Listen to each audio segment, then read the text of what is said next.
Hello everyone, मैं हूं आपका अपना दोस्त Trivendra Tripathi. Welcome to my channel. तो आईबीपीएस क्लर्क की नोटिफिकेशन आ गई है।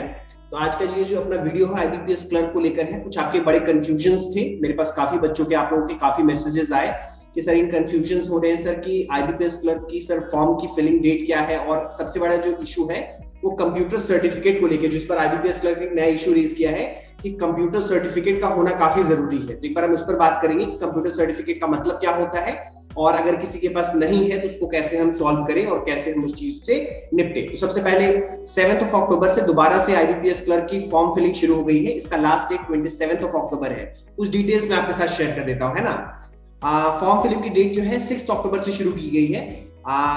ऑनलाइन रजिस्ट्रेशन प्रोसेस जो है आपका 7 अक्टूबर से शुरू हुआ है। 27 अक्टूबर जो है वो लास्ट डेट है। तो लास्ट डेट जरूर आप याद रखेंगे, 27 October is the last date. तो 27 अक्टूबर के बाद आपका ये एग्जामिनेशन होना कब है? दिसंबर में। इसका रिजल्ट आपका आएगा जनवरी में। हाँ, तो जनवरी में आपका इसका रिजल्ट आ जाएगा, और इसका जो फाइनल एग्जाम होना है जिसको मेंस हम लोग कहते हैं, तो मेंस आपका इसका जनवरी फरवरी में ही हो जाना है। मतलब मोस्ट प्रोबेबली आप मान के चलते हैं जनवरी के लास्ट वीक या फरवरी के फर्स्ट सेकंड वीक तक इसका मेंस का एग्जामिनेशन खत्म हो जाएगा। And in April you will get the result. Means जब से आपका नोटिफिकेशन शुरू हुआ है और जॉब ज्वाइनिंग या फिर जिसको फाइनल कॉलिंग कहते हैं, तब के बीच में सिर्फ 6 महीने का गैप हो रहा है। इसलिए हम बैंक्स को बड़ा प्रेफरेबल जॉब भी मानते हैं, क्योंकि सर इसमें कम से कम ज्वाइनिंग में लैगिंग नहीं होती है कि सर रिजल्ट निकलने के बाद भी सर आप साल भर बैठ जाओ या 6 महीने बैठ जाओ। नहीं, जॉब बड़ी जल्दी निकलती है। अच्छा, जो सबसे बड़ा इशू हो रहा है आपको कि सर ये कंप्यूटर सर्टिफिकेट की क्या जरूरत है। पहले मैं आपको ये बात बता दूं, समझिएगा। पहले की 2-3 साल पहले की अगर हम बात करें, ये ऐसा होता था कि they used to ask computer in your examination itself. फिर मेंस में क्या होता था कि इंग्लिश के साथ मैथ्स, रीजनिंग, जीए और कंप्यूटर, ऐसे करके 5 सब्जेक्ट्स हुआ करते थे। फिर इन 5 सब्जेक्ट्स को खत्म करके उन्होंने क्या कह दिया कि अब कंप्यूटर जो है वो रीजनिंग के साथ ही पूछा जाएगा, लेकिन पूछा नहीं गया कभी भी। जब से इन्होंने कहा कि कंप्यूटर रीजनिंग के साथ पूछा जाएगा, तब से इन लोगों ने कंप्यूटर कभी नहीं पूछा है। तो अब सर ये प्रॉब्लम हो गई है कि सर कंप्यूटर के बाद के लिए करते क्या थे ये लोग सिर्फ आपसे पूछ लेते थे कि क्या आपको कंप्यूटर का कोई नॉलेज है या नहीं है। क्योंकि अब आप देख रहे हैं जिस तरीके से दुनिया बदल रही है, हम लोग सोशल रेवोल्यूशन, आईटी रेवोल्यूशन से बढ़कर हम लोग सोशल रेवोल्यूशन की तरफ जा रहे हैं। तो जो भी एम्प्लॉय उनके पास जाता है, दे शुड असर्टेन कि मतलब बैंक वाले को असर्टेन करना पड़ता है कि सर इनको कंप्यूटर आता हो हमारे कैंडिडेट को। चूंकि ये कंप्यूटर पूछ नहीं रहे, तो बच्चे से बोलते हैं कि तुम्हारे पास कोई सर्टिफिकेट होना चाहिए। सर्टिफिकेट का ये मतलब बिल्कुल नहीं समझिएगा कि आप किसी इंस्टीट्यूट में जाकर कोई डीसीए या डीबीए या ट्रिपल सी का कोई सर्टिफिकेट लेंगे तभी आपका काम चलेगा।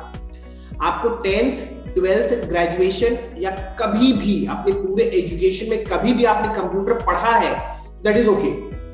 अब सर दिक्कत ये होती है कि कुछ बच्चे, आप में से कुछ लोग हमसे ये पूछ रहे हैं कि सर कंप्यूटर हमने पढ़ा है सर, लेकिन हमारे पास सर्टिफिकेट नहीं है। तो बच्चे देखो, सर्टिफिकेट का क्या मतलब होता है पहले इसे समझना। आपने 10th सीबीएसई से किया हो, आईसीएसई से किया हो या स्टेट बोर्ड से किया हो। अगर आपका कंप्यूटर सब्जेक्ट था तो ऑब्वियस सी बात है कि सर आपका जो बोर्ड्स का मार्क्सलिस्ट निकला होगा उसमें कंप्यूटर मेंशन जरूर होगा।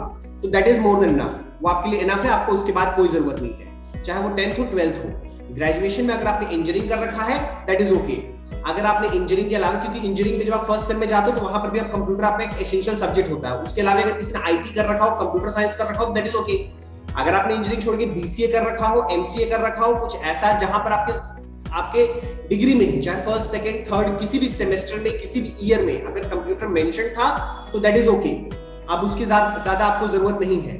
लेकिन फिर भी अगर किसी को ऐसा लगता है कि नहीं सर हम तो पुराने जमाने से ह्यूमैनिटीज वाले हम बच्चे हैं, हमने कंप्यूटर आज तक कभी देखा ही नहीं, 10वीं में देखा हमने कंप्यूटर, मतलब ना तो हमने 10th में कंप्यूटर का सोचा कभी, ना तो 12th में हमने कंप्यूटर का सोचा, और ना सर कभी ग्रेजुएशन में ऐसा कुछ हुआ है कि कंप्यूटर कभी कोई आया भी। मतलब हमने सर कंप्यूटर के नाम पर बस मोबाइल देखा, हम पबजी खेलते हैं बस उस पे।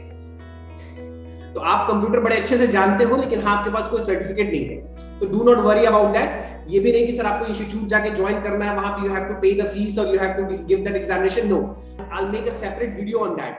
बस मुझे आज का वक्त दीजिए, मैं आज एक सेपरेट वीडियो इसी वीडियो के साथ अटैच करके एक सेपरेट वीडियो डाल रहा हूँ। उसको आप जरूर देखेंगे कि किसी के पास अगर कंप्यूटर सर्टिफिकेट नहीं है तो गवर्नमेंट का एक प्रोग्राम आता है, that's totally a very cheap program और फ्री प्रोग्राम्स आल्सो, कि वहां ट्रिपल सी का सर्टिफिकेट जो है ना प्रोग्राम से जाकर अचीव कर सकते हो। Do not have to go and buy something और do not have to join institute. Okay तो अगर आपके सर्टिफिकेट में कहीं भी कंप्यूटर मेंशन्ड है तो you do not have to worry about that, और नहीं तो please wait for my another video और डू सी दैट वीडियो जिसमें मैं आपसे डिस्कस करूंगा कि कंप्यूटर का सर्टिफिकेट अगर हमारे पास नहीं है या फिर हमारी किसी भी डिग्री में 10th 12th ग्रेजुएशन में कंप्यूटर मेंशन नहीं है तो हम कैसे कंप्यूटर को सर्टिफिकेट को अचीव कर सकते हैं। ओके तो ऑल द वेरी बेस्ट। आप आईबीपीएस क्लर्क का फॉर्म जरूर भरिए, पीछे मत हटिए फॉर्म भरने से कि सर हमारे पास सर्टिफिकेट नहीं है या फिर हमने अभी तैयारी नहीं की है तो कैसे करेंगे। ठीक है, आप बिल्कुल फॉर्म भरिए, फॉर्म भरना काफी जरूरी है क्योंकि जब तक हम रेस में पहुंचेंगे नहीं तब तक हम रेस को जीतेंगे कैसे, है कि नहीं। All the very best, stay connected, और जल्दी ही हम आईबीपीएस क्लर्क और एसबीआई पीओ को लेकर एक इंग्लिश का बहुत ही बेहतरीन सेशन शुरू करने वाले हैं। Do join those session. Thank you everyone.